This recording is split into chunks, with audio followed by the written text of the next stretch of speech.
All right, team. Welcome. It's good to see everybody today. Yeah, we got 21 people, which is awesome. Um, so look, we're actually just about a month into the project, and I think we've just hit a major milestone. So it's a perfect time to get together. I think everybody here, if you're here, you're probably here because you've been actively involved. I recognize a lot of the names that I've seen a lot of you over the past couple of weeks for sure. But it's great to have everybody here as we dive into this, talk about the milestone that we're at, and then talk about the next month, which is going to be the push to get out the 1.0 version of the list. So let's dive in.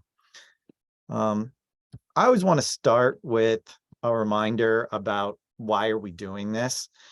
The artifact that we're trying to get at the end of the day is a top 10 list, but I think what we're doing here is a lot bigger, which is we're building this community of people who are experts in the intersection of large language models and security. And that's just a community that didn't exist before.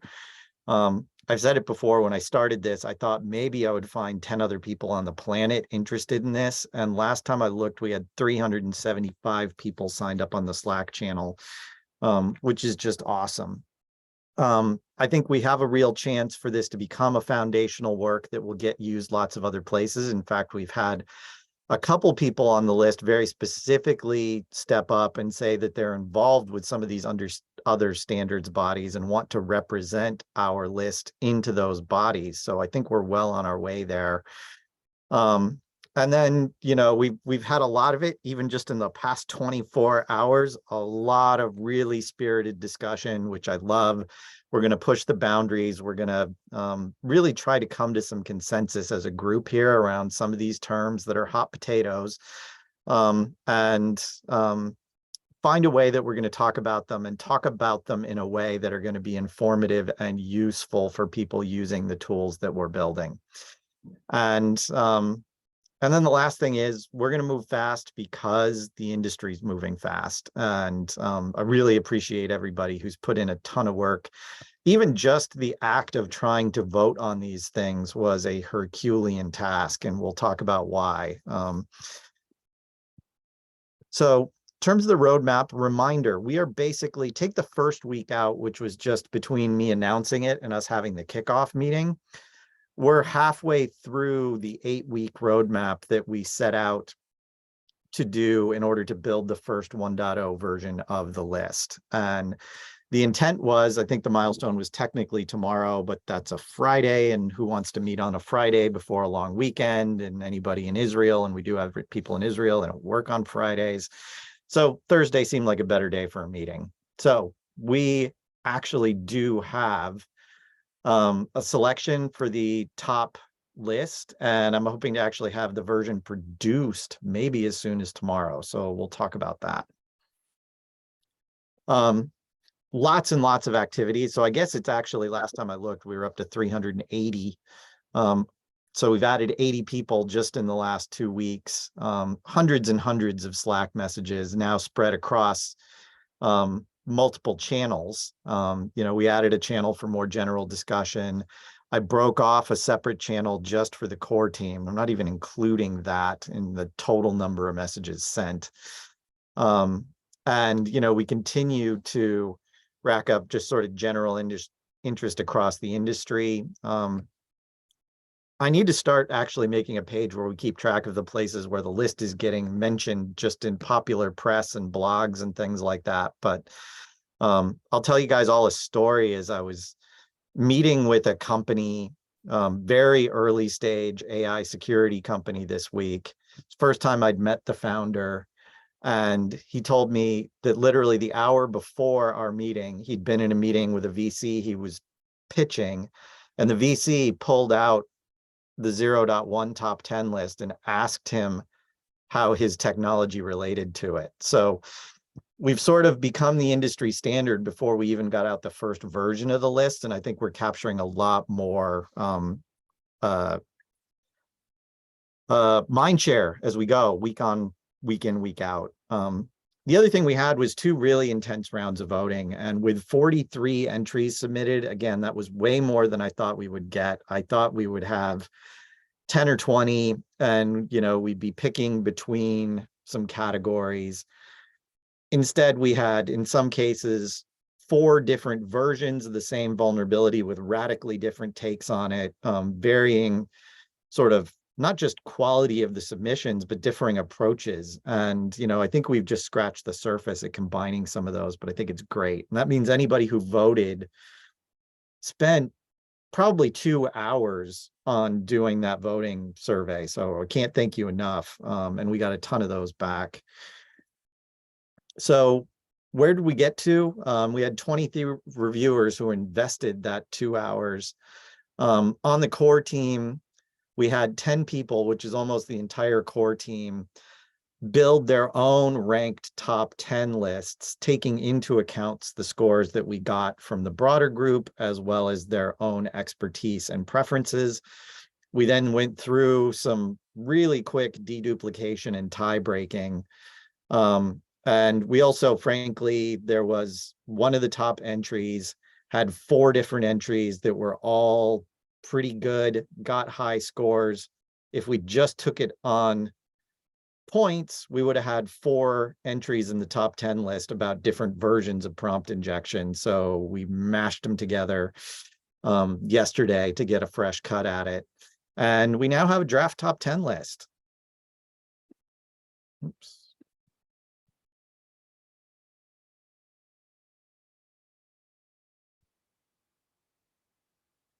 So I only show you this to give you an idea, and this is just a subset of the spreadsheet. I remember getting questions early on about the process we were going to use and would it be similar to the other top 10 lists. And honestly, there's no way that the first version of our list is going to be similar to the mature top 10 lists where they're running around counting CVEs that have been filed in public and things like that.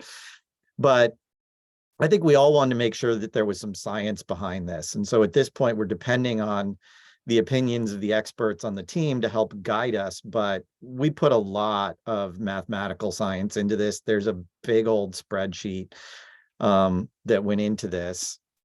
And so now we have our first version of the top 10 list. And I asked my AI to draw me a late night talk show host. I got something that looks like scary Jimmy Fallon on steroids when I was really going for David Letterman, but you know what? That's cool. So drum roll, please, for the 0.5, not complete, still draft top 10 list for security vulnerabilities for large language models. I think what you see here is, I think, what represents a pretty good mix of different kinds of issues. I'll let you read them. I'm not going to read them one by one, but I think some of the things to observe are we have a range of different authors who wound up writing these. I didn't optimize for that. That was the stack rank that fell out. And I think certain people were really passionate about one or more topics. And as a result, they spent a lot of time generating their entries for that, and they ranked really high. So where we had duplicates, we wound up picking the higher ranked versions in terms of who got more votes and higher scores.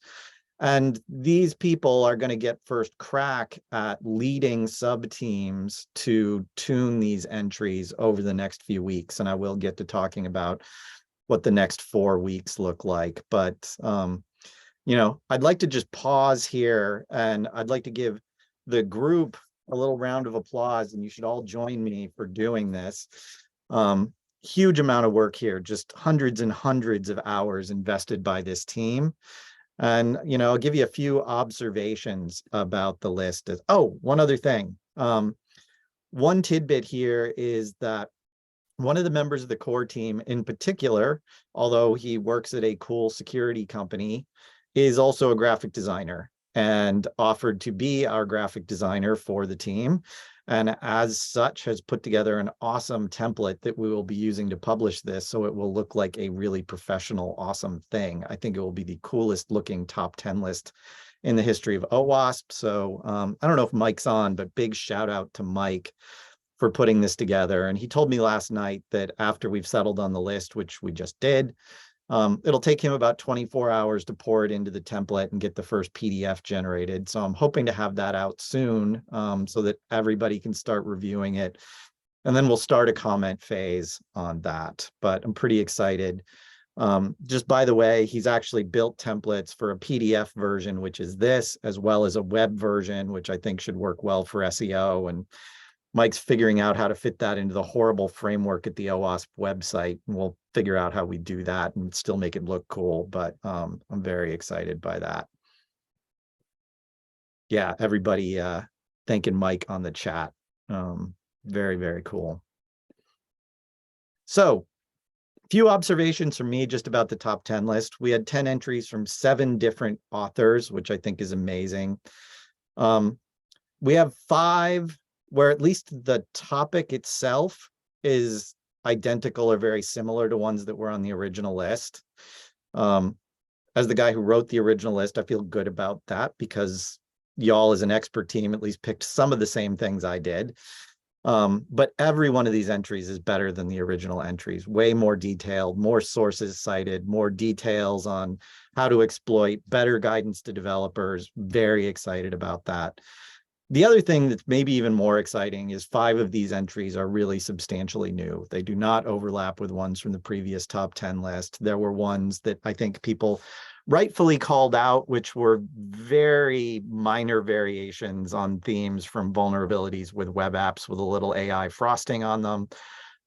With the team that we have here that has a lot more AI expertise than I do, we've really come up with some things that I think get deeper into the issues that we're seeing with LLMs. And frankly, just even with all the brainstorming that we did those first 2 weeks, people came up with a lot of great ideas to dig into. And so some of those things that you see on the list, things around plugins, authorization, a word collection that I think will be controversial, but I think is super cool, which is excessive agency. I think there are some vulnerability types here that as a team, we'll still need to hammer them out, but that I think will become defining points for what we're doing. But we still have a lot to do. So with that point, the 2 sprint format that we ran for phase 2 seemed to work pretty well. So I'm going to try to clone this again. We're going to have 2 sprints. Each of them will be 2 weeks long. And I think given the amount of groundwork we've done, we still will do a lot of work. We'll change a lot of things, but we're going to be settled into a narrower part of the funnel. And I think this will allow us to focus a bit more and be a little less spread out. So really starting today, people feel free to take a look at that top 10 list. I will be posting the slides and the top 10 stuff to the broader channel. All of the entries are in the GitHub site, so you can go ahead and read them and review them. If you voted, most of them will look familiar, almost all of them, because they're unchanged from the voting, except maybe 1 or 2. But what we are going to do over the next week is we're going to form some teams around those top 10 entries and maybe even a couple more that were right at the cusp that I think we'll still have to debate. When we get down to things that are 8, 9, 10 on the list and 11, 12, maybe some things move around. And I think there's some area for debate there. But the idea is in the next 2 weeks to basically get to something I would call a release candidate, and we'll call that 0.9, which will hopefully be pretty close to the real list. So we'll try to wrap that up mid-July and then really leave ourselves for 2 weeks for some final commentary, final tweaking and tuning and getting ourselves ready to launch this. I will note, I see Amber online right now. Amber's our other specialist on the core team. While she does work at a cool AI company, the role she volunteered for is to help us work on PR. And she's actually branching out to some of the PR teams at companies who've offered to support the project, including the PR team at my company, figuring out how do we get some industry support and things weaved into our announcement around this. So I think that's exciting. So I think Amber will be working on that. Amber, sorry, Autumn, whatever. My bad. Autumn will be working on that over the next month. She's already started to reach out and engage with some of those PR teams. So Autumn, thanks a million for diving in and doing that. I think it's going to really make sure that we get the impact out of all the work that we're putting into this list. So with that, I will be setting up a meeting. I'll set up the scheduling for it in the next 2 days. It will be about 2 weeks out, right around and coinciding with us finishing out phase 3 sprint 1. So just think about that in terms, and I'll post the meeting date, time, and links on the site. So with that, I'm going to open it up for discussion. As I mentioned at the top, I did set the setting to put everybody on mute, but you can take yourself off mute. We've had pretty good luck with the meetings with people just popping off mute and making comments. So comments, observations, suggestions from the team.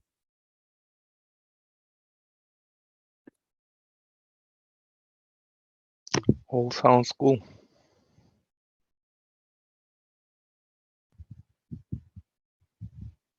Anybody? Yeah. I've got a question. Sorry, go ahead. Sorry. So I'm coming in a little bit late. I just joined the group. Maybe Friday. So I was able to get the voting in, and I appreciate that. But I'm not really sure how I contribute now. You mentioned other teams.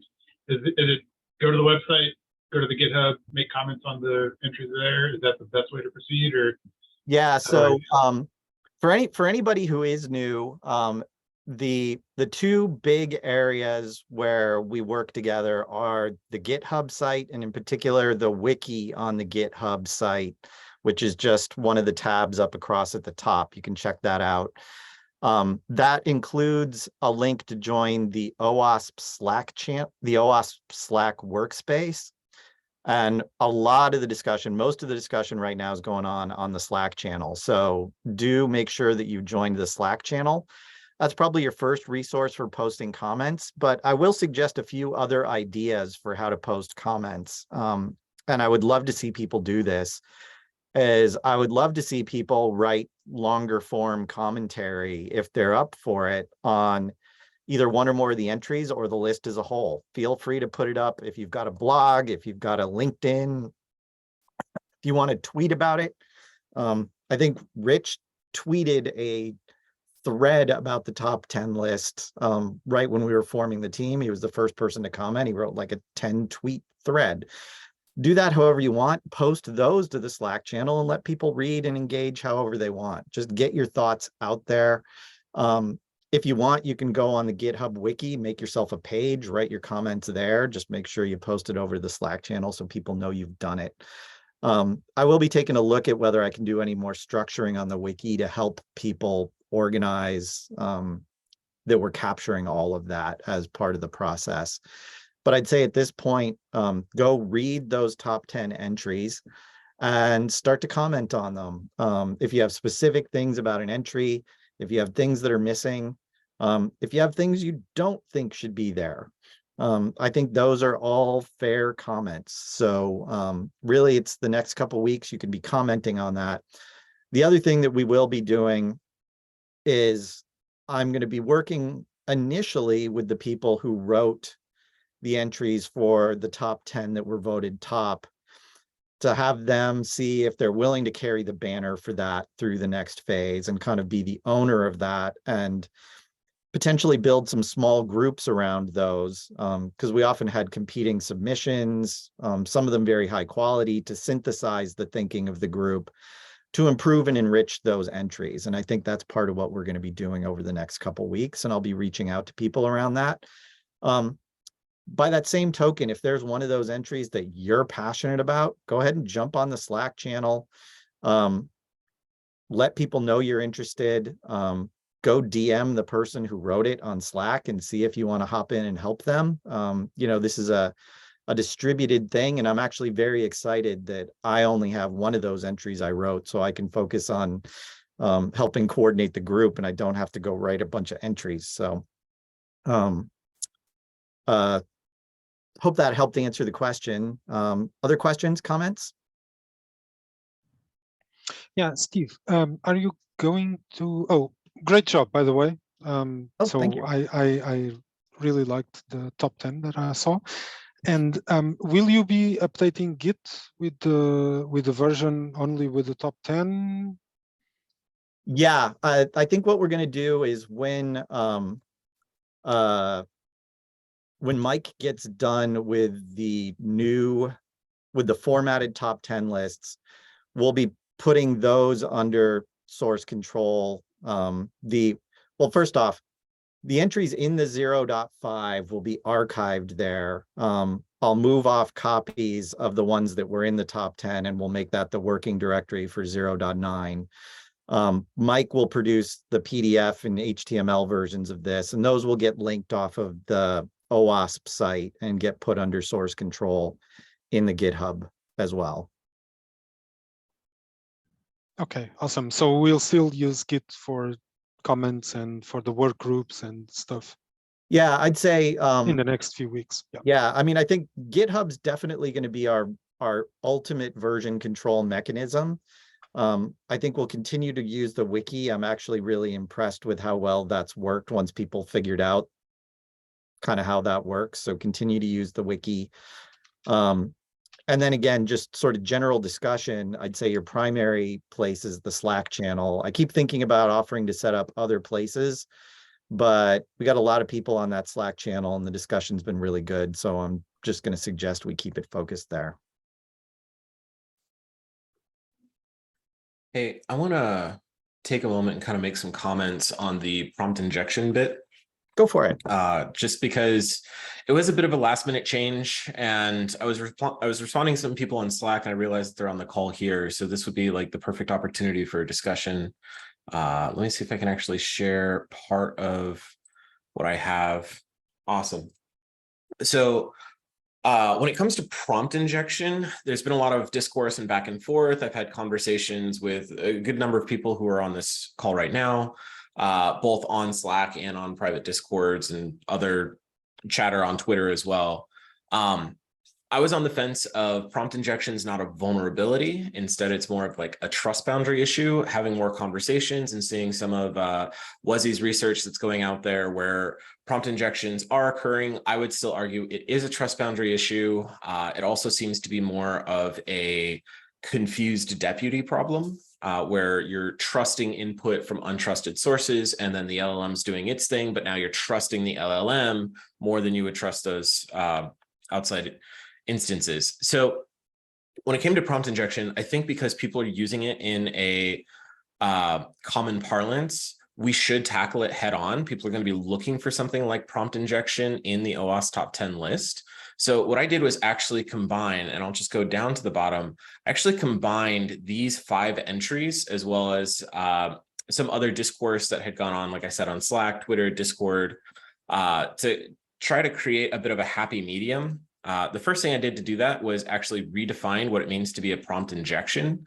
So in Twitter discourse, for example, prompt injection can mean anything from you visit a website and that website essentially hijacks the user session when it comes to the context of the LLM, all the way over to I injected something into LangChain and it piped it directly into exec, and now I have remote code execution.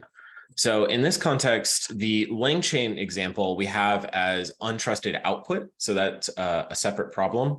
For the prompt injection here, I specifically focused on like model hijack. And of course, I'm oversimplifying it. You can read the whole text here. But the idea is that you're introducing prompts from untrusted avenues. So either that can be direct prompts from a user, or that can be indirect prompts through, say, a website or an email, or even, as Greshik had posted in Slack earlier, images. So you can do prompt injections through images. And of course, given the high degree of trust usually associated with an LLM's output, so this can either be for users or for further down the line functions. The manipulated responses may go unnoticed and even trusted by the user, allowing the attacker's attention to take effect. The results in a successful attack can vary greatly. Again, just casting a wide net to make sure that we do capture prompt injection in its entirety by the definition that I provided earlier. So it can go all the way from soliciting information from users and then exfiltrating it either through some sort of JavaScript injection or through some markdown injection. And there's some research and links down below that reference that. You can also use it to act as a hostile assistant or impersonate a malicious persona.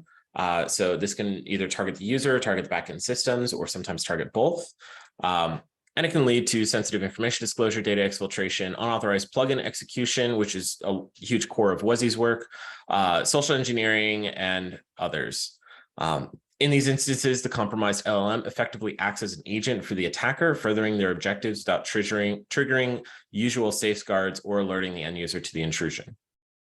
So some common examples are going to be like and again, a lot of this is in the links below. More real world kind of things. So people are building bad plugins. So we're already seeing that these are being taken advantage of. Microsoft recently patched an exfiltration vulnerability. So this is included in here. So this is real world stuff that's actually happening. An attacker introduces a malicious prompt to a web page that's accessed by the LLM, and it manipulates the responses. An LLM is tricked into divulging sensitive information, or tricks a user into divulging sensitive information, or it's tricked into divulging sensitive information. So this could lead to information disclosure, which is another one of the top 10 things. Attacker exploits the LLM's interaction with plugins, again, part of WASI's work. So you can have the LLM reach out to a website, grabs a prompt injection from that website, and then it starts going and deleting a user's emails, or in WASI's example, it was it was changing all of your GitHub repos from private to public, which is its own problem. I have more detailed attack scenarios. One of the ones that I thought was really interesting is, say, a malicious user uploads a resume with a prompt injection. Greshik actually has a prompt an injection that is injected into PDFs. So when you read the PDF, an HR agent or a recruiter might ask, is this candidate actually worth hiring? Do they have the skills that I'm looking for? And then it just says yes, regardless of what's actually on their skill set. So here, the backend user then uses the LLM to summarize the resume and asks if the person's a good candidate. And then due to the injection, it just says yes. Things that we can do to actually prevent prompt injections based on this new definition is limit the privileges that the LLM has to the least necessary for its functionality. A lot of that comes from the conversations about this should be a trust boundary issue. Some of it comes from the conversation of this is a confused deputy. I had trouble formatting this properly, so where are my other examples? Enhanced input validation, so any sort of input validation or sanitation methods you can do. Of course, this is just kind of a typical thing. I know that OpenAI has a system called ChatML that tries to segregate untrusted input from trusted user input. So if you look at the raw API as a whole, the user section in the API, let me back up just in case you're not familiar with how the OpenAI API works. You have essentially 3 types of prompts that you can give it. You can give it a system prompt, you can give it a user prompt, or you can give it a text prompt. User and text are treated the same. So if you tell an application to go and visit a web page, and then that web page is input into the text prompt, it's as though the user had sent it. So there's no distinguishing that. OpenAI has tried to create a system called ChatML.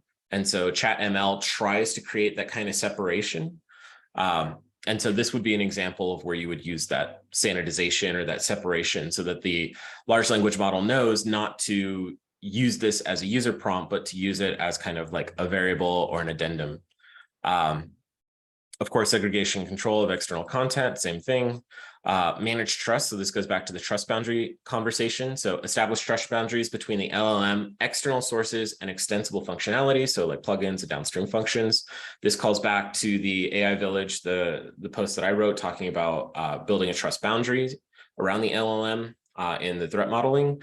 This goes to Rich's comments on Twitter and several on Slack talking about how this is more of a trust boundary issue. I know Yaga or Brian made quite a few comments on that as well.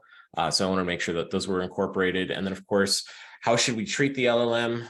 What's the best way to consider that? And it's just treating them as an untrusted user and maintain final user control and on decision-making processes. This was what Zapier, the Zapier plugin did in response to Wuzzy's research, where Zapier used OAuth, so the LLM can be prompt injected and then performed actions on behalf of the user in the context of that user, and Zapier has no idea if it's a person or if it's the LLM, so confused deputy problem there. And so what Zapier decided to do was anything that requires that kind of authentication or authorization, it reprompts the user and says, hey, we're going to make this change. Do you want us to make that change? So these are practical ways that we can actually prevent things. I have real world examples of both the prompt injections as I've defined above and of their mitigation strategies. And of course, a healthy amount of reference links.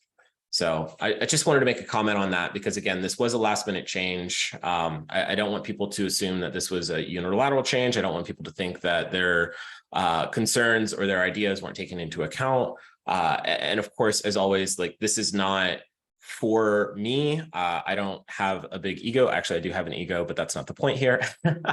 I don't need this to be 100% correct. I want to give credit where credit is due. And so these are the authors whose pieces I took apart and was able to synthesize together. If there are any comments on this, please make comments, please make changes. I want this to be more of a collaborative effort and not a unilateral effort. So I just wanted to put that out there and let everybody know like how these decisions were made, the content of this actual finding, even though it's called prompt injection. And we've had a lot of conversation around prompt injection. And I just want to make sure that everybody understands and feels heard.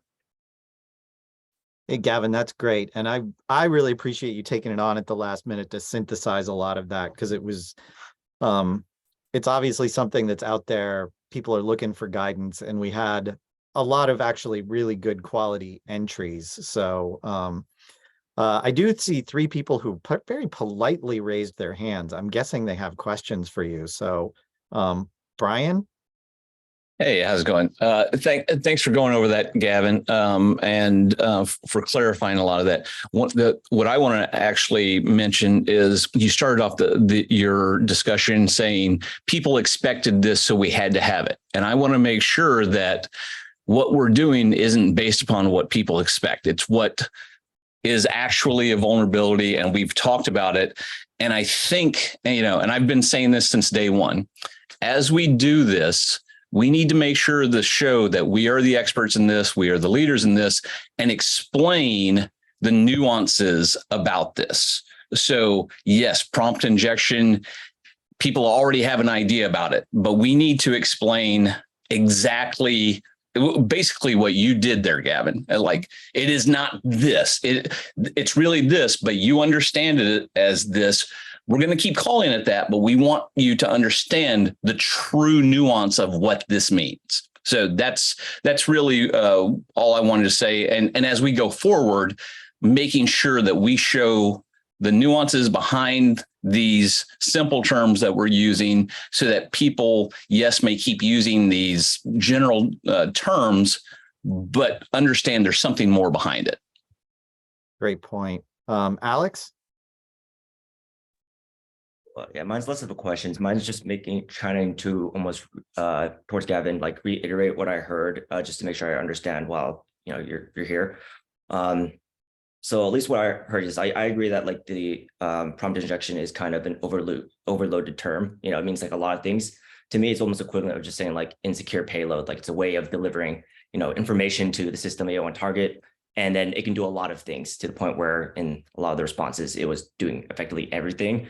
And I think what I was hearing from you was something along the lines of like, hey, you might want to delineate a little bit about being like, what is the intended target of the prompt injection? So some examples you listed, and there's definitely more, is like, okay, the prompt injection could be used to hijack an external plugin. It could be used to try to extract information that the LLM was trained on. It could be used to access like some sort of database, a vector or relational one, or even just like trying to run insecure code on the target machine. So I think that's like what like a way I've trying to like yes, to clarify a little bit of like what are the intended outputs of prompt injection, because it does feel like just like listing insecure payload. And it's like, okay, great. That's technically correct, but we can be a little more specific and be like, and the way I was trying to parse what you were saying was like, hey, it's specific about what is the target of that prompt injection. So that might be a way of trying to like frame it so it's a little bit more easy to digest, as opposed to just being like prompt injection, and being like, well, what is it? It's overloaded, It's very hard to figure out what exactly you mean by that. I think one of the things I'll just mention is I think the nature of top 10 lists in general, and ours will be no different, is, when you look at any actual successful exploit, there's more than one air quote vulnerability involved every single time. And, I think there will be ones that with LLMs really, really often that start with this untrusted data coming in from a chat request or parsing a web page. But then there will be compounded things behind it where you didn't screen the output. You gave the LLM too much agency to go off and control subsystems, and you did this and that and that, and that's how you got yourself in trouble. I think the important thing for us as we look at these entries in isolation is, do they give some part of our population a tool to better understand the dynamics that are going on in an app where they're embedding an LLM and make smarter decisions? And I think Gavin's entry does a really good job of that. But I think, again, I think Gavin taking on being the standards bearer here for this to start, we can kind of continue on that discussion and see how we want to tweak this. But I think it will garner a lot more discussion, I'm sure. I see a couple more hands raised. Jason. Real quick, go if ahead, I can Gavin. just briefly respond to Alex. So I 100% agree with everything that you're saying, because prompt injection has become such an ambiguous term. As an authority, and us representing OWASP in this, we have the ability to define what a prompt injection is, like in that context. Who does it target? What are the outcomes of a successful exploit? What are remediation steps? Because I think with the wider term that people have been using, prompt injections, it's become ambiguous. Like, it doesn't target one thing, it targets everything. It can't be mitigated by one thing. You have to do everything. You have to completely re-architect the LLM or re-architect the application.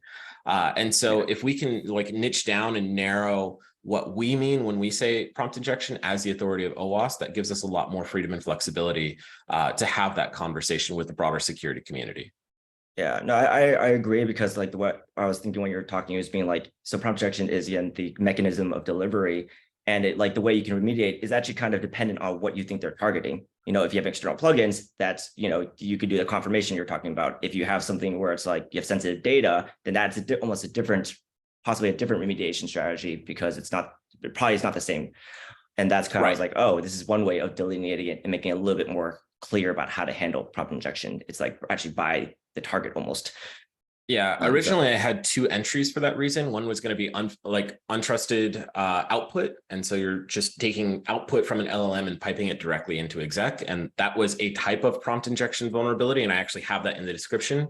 The other one that I had was like LLM agent hijack. And a lot of that, again, comes from Wuzzy's research and Greshik's research. And it's just, you're essentially hijacking the agent. And so now you have another user, an assistant, malicious assistant at this point, that the attacker has control over. So I tried to double down on that in the actual prompt injection finding.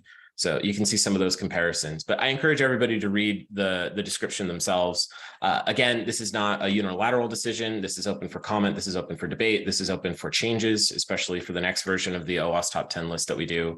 But this was just an attempt to synthesize what we mean by prompt injections, just because it was rated so highly on the 0.5 list over the last few days. Thanks, Kevin. Sorry, I'm gonna jump the line here for which I apologize, because I do want to respond directly to that.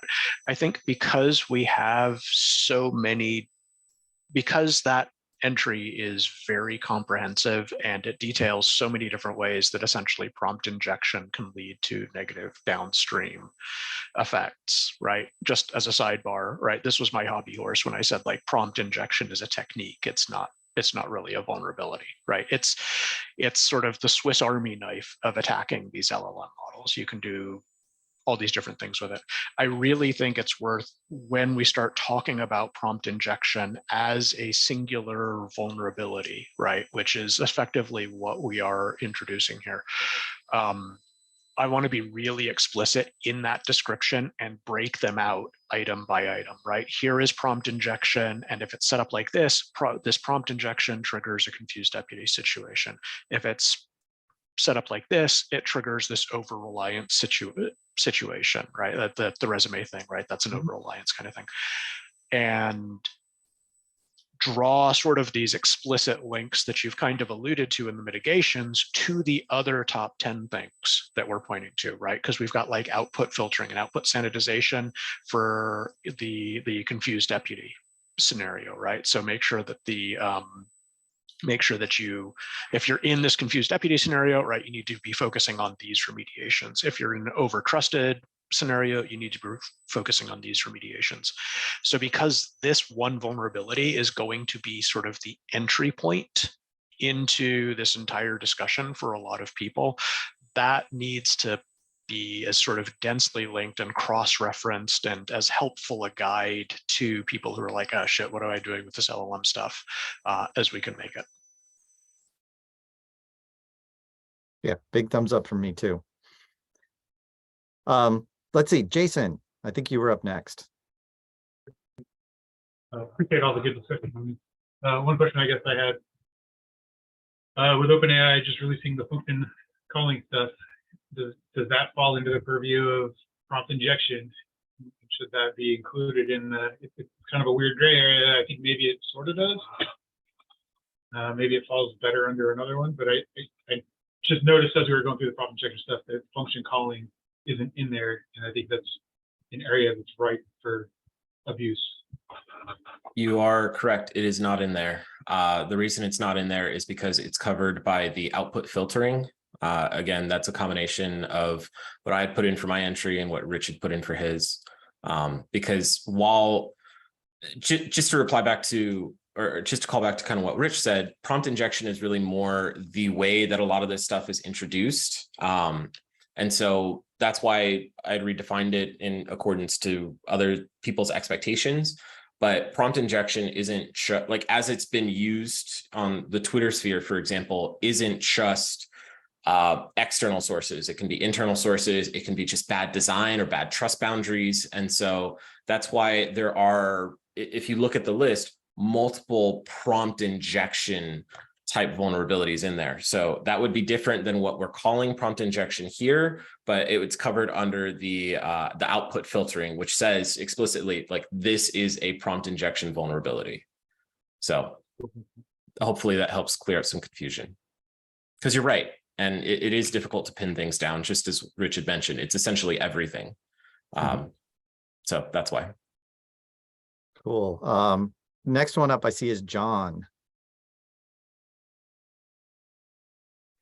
Very quickly, someone said, let's move on from prompt injection. I agree, but exactly because we talk so much about it, I think as a topic, it will take us a while, not just us, the entire industry, to agree, the consequences.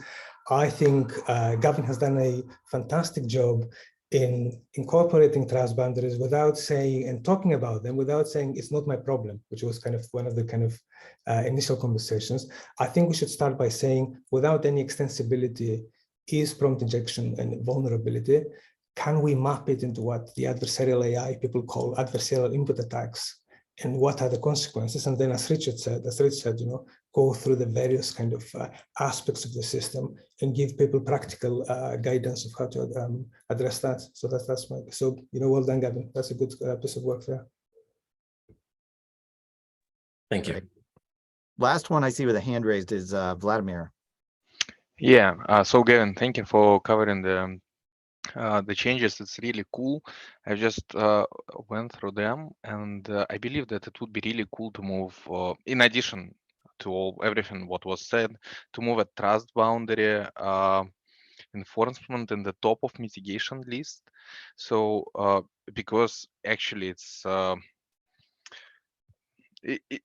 the way to address prompt injections, as we discussed in the beginning. So I'm in agreement that it is a problem of trust boundaries, and probably we should empathize or stress it in suggested mitigations, because otherwise we start with least privilege or whatever, and it confuses people. I believe that we should push for building the trust boundaries. And there was a cool vulnerability submitted. I cannot see it right now, but it was insecure design. Unfortunately, I haven't seen it in a top list, but I believe that we can steal a lot of good content from there, because it's basically starts with most reasonable stuff. So if you're not sure what is LLM, and if you are not sure that you need it in your application, probably you should not start build this application. So it's what at least we try to do with developers who. One other comment I will make is I think one of the things that we'll want to do over the next few weeks is we can put some front matter and appendices around the list. Like I want to keep the list an OWASP top 10 list, but I don't think we should be shy about having introductions where we give general guidance about some of these very broad questions, like things like, do you need an LLM and things like that. So I think I'd love to work with folks with ideas for how do we just give some very broad brushstroke guidance to people to think about the list. And, you know, then again, if we want to add some appendices that some people might be willing to write that would go into maybe a few of these issues in a little more depth, you know, I'm very open to tacking those on if we get some agreement that they would make sense. All right. Anybody else have questions or comments not related to prompt injection? I think this was an important discussion, and Gavin, thanks for leading it. I think now that we have some agreement that it's on the list, and now it's how do we make the best version of it possible. So anyone else, questions or comments before we wrap? I was a little curious about a comment you made about I think it was excessive agency as like a controversial term. I'm just kind of curious what the sentiment is there. I don't really remember, other than last night when some people on the core team saw the list before everybody else. A couple people jumped on it and said, I don't like that. So maybe I'm overreacting. We'll see if the broader group reacts to it. I kind of think it's super cool. And I was just throwing that out as an example of some of the things that we can hammer through on the list as people comment on the list as a whole.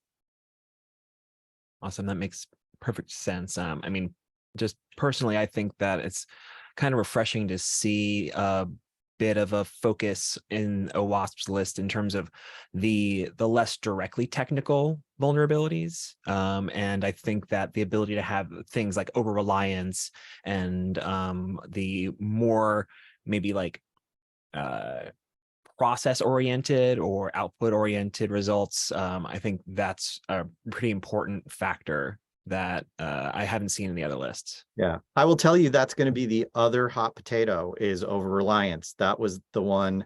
It appeared on more than half of the lists that the core team put in, and the other half violently thought it didn't belong on the list at all. So we're going to have some really fun discussions the next few weeks. I'll just say that. I see Jason's got his hand up.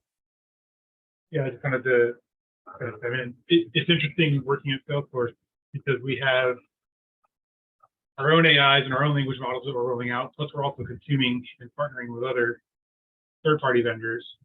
And we have a really, really active citizen developer, to borrow the phrase that you used earlier in some of the conversation, environment where we're encouraging our internal engineering teams to kind of go play, right? So as an enterprise security guy, I get to work on all of those kinds of cases.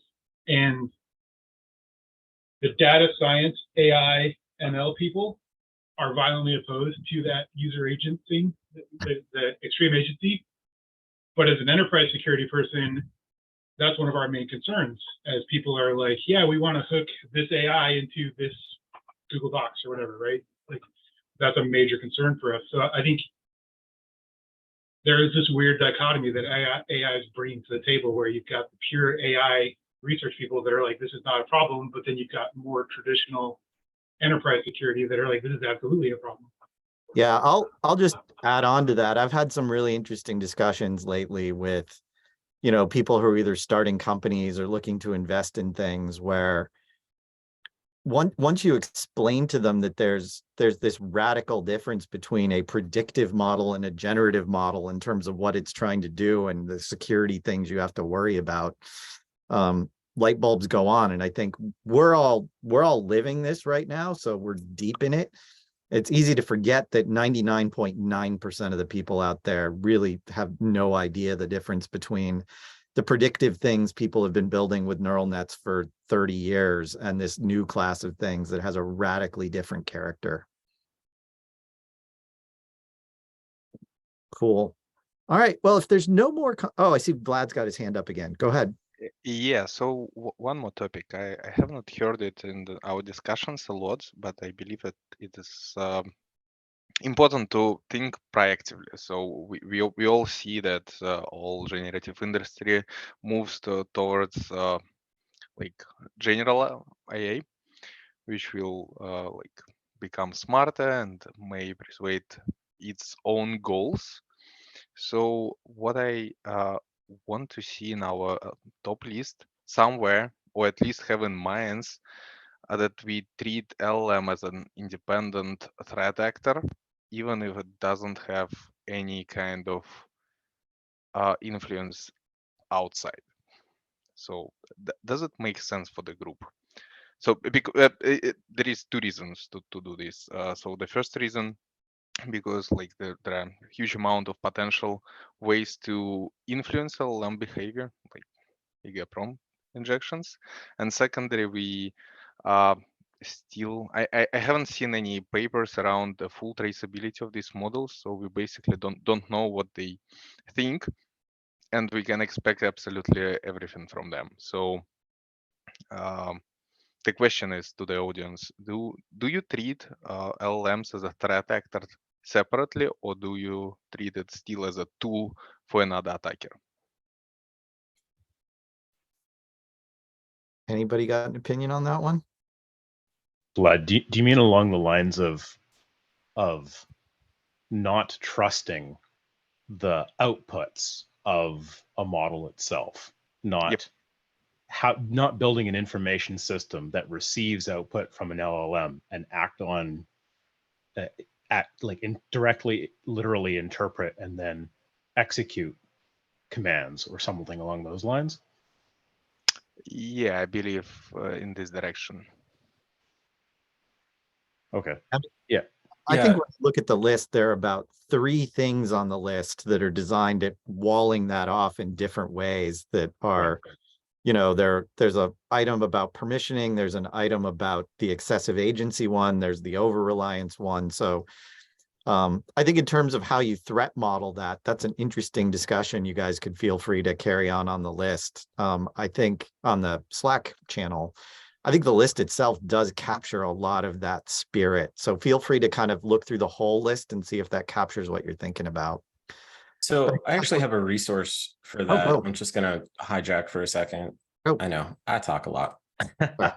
So I built a formal threat model. This is more geared towards developers and application designers. Threat modeling is, if you want to save millions of dollars in your security budget, threat modeling is the way to do it. I don't think enough people do threat modeling. So this was my attempt to actually build out a formal threat model around that concept. So here we have external sources. So this could be either users, or it could be also be like emails, websites, such and such. Between them and the large language model, there's a trust boundary that we need to establish. Between the large language model and any sort of backend server functions, there's a trust boundary that we need to establish and place various controls on, and likewise to any other private data sources. So this is a very detailed threat model. Again, take it as a data point in a sea of data points, but I had put this together as a way to have that conversation. I also know that Daniel Missler has on his website his version of a threat model. And so that's worth taking a look at as well. So there are these conversations happening in the security spaces. I think it's difficult to include the data scientists and machine learning engineers into these conversations, but that's part of what we try to do at the AI Village, is bridge that gap between cybersecurity and data science. So these conversations are happening. How effective they are, like I like to think that they're at least moving the needle a little bit. But there's definitely room for more in that space. Cool. Hey guys, with that, I'm going to wrap it up. I will post the recording sometime in the next 24 hours or so. Again, big kudos to the whole expert team. I think this is a huge step for us. Tons of work went into this. Really, really quality stuff. Love the discussion here today. And I'm looking forward to working with all of you to push this over the line. So thanks again, and see you all in about 2 weeks, but be talking to you on the Slack channel soon. Bye, team. Big kudos to you too, Steve, for running this group so efficiently. Cheers. Thanks, guys. Bye. Thanks. Bye.